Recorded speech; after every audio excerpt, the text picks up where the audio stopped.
এই হেয়ার অয়েলটা এতটাই কার্যকরী, একবার যদি ব্যবহার না করেন তাহলে বুঝতে পারবে না। যারা চুলের যত্ন নিতে চান কিন্তু খাটতে চান না, আমার মতো একটু অলস প্রকৃতির আছেন, আজকের ভিডিওটা তাদের জন্য দুর্দান্ত হতে চলেছে। তার জন্য মাত্র 3টা উপাদান লাগবে।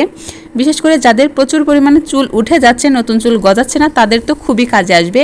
এখানে আমি একটা অ্যালোভেরার পাতা নিয়ে নিয়েছি, একটা বড় সাইজের পেঁয়াজ আর 1 বোতল নারিকেল তেল নিয়ে নিয়েছি। পেঁয়াজটা কুচি কুচি করে কেটে নিয়েছি আর অ্যালোভেরার জেলটা আমি এখানে পুরোটাই দিয়ে দিয়েছি, যেহেতু আমি একটু বেশি পরিমাণে বানাবো সেহেতু এরকম পাতলা পাতলা স্লাইস করে অ্যালোভেরার জেলটা কেটে নেবে। আমি পুরো পাতাটাই দিয়ে দিয়েছি, আপনারা আপনাদের পরিমাণ মতো দিয়ে নেবেন। এর মধ্যে অরিজিনাল নারিকেল তেলটা দেওয়ারই চেষ্টা করবেন। ননস্টিক যে তেলগুলো আছে না, সেগুলো দিবেন না, সেগুলো দিলে ভালো একটা ফলাফল পাওয়া যাবে না।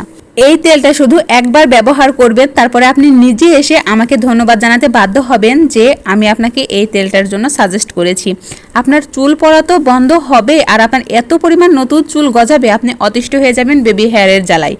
তো এখন আমি চলে আসলাম চুলাতে, যেহেতু আমার চুলাতে এদিকে রান্না হচ্ছিল তাই ভাবলাম আমি চুলাতেই বানাই। আপনারা ননস্টিক প্যান কোনো একটা বসিয়ে গ্যাসের চুলাতেও বসাতে পারেন, সমস্যা নেই। ডাবল বয়েল পদ্ধতিতে এটা ভালোভাবে ফুটে নিতে হবে, একটু সময় লাগবে, যেহেতু ডাবল বয়েল পদ্ধতিতে ফুটাচ্ছি সেহেতু একটু সময় লাগবে। এটার কালারও চেঞ্জ হয়ে যাবে, এই তেলের কালারটাও চেঞ্জ হয়ে যাবে। আমার 15 থেকে 20 মিনিটের মতো লাগছে এখানে জ্বালাইতে।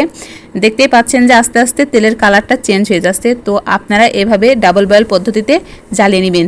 আর যদি সরাসরি আগুনের হিট দেন, তেলের পুষ্টিগুণটা তো নষ্ট হবে আর এর মধ্য থেকে আপনি পর্যাপ্ত পুষ্টিটা পাবেন না আর এটা লালচে হয়ে যাবে। তো দেখতেই পাচ্ছেন কালারটা চেঞ্জ হয়ে আসছে। এটা এখন আমি ঠান্ডা করার জন্য রেখে দেব। তো 5 মিনিট পরে তেলটা আমার ঠান্ডা হয়ে গেছে, আমি চলে আসছি। দেখতে পাচ্ছেন তেলের একটা সবুজ সবুজ কালার আসছে, যেহেতু আমি অ্যালোভেরার পরিমাণটা একটু বেশি দিয়েছিলাম তাই কালারটা সবুজ আসছে। এটা এখন আমি ছাকনা দিয়ে ছেঁকে সংরক্ষণ করব আর আমি একটা কাচের জারের ভিতরে এটা সংরক্ষণ করব। আপনারা চেষ্টা করবেন কাচের কিছুতে সংরক্ষণ করার জন্য, তাহলে 1 মাস পর্যন্ত আরামসে ভালো থাকবে।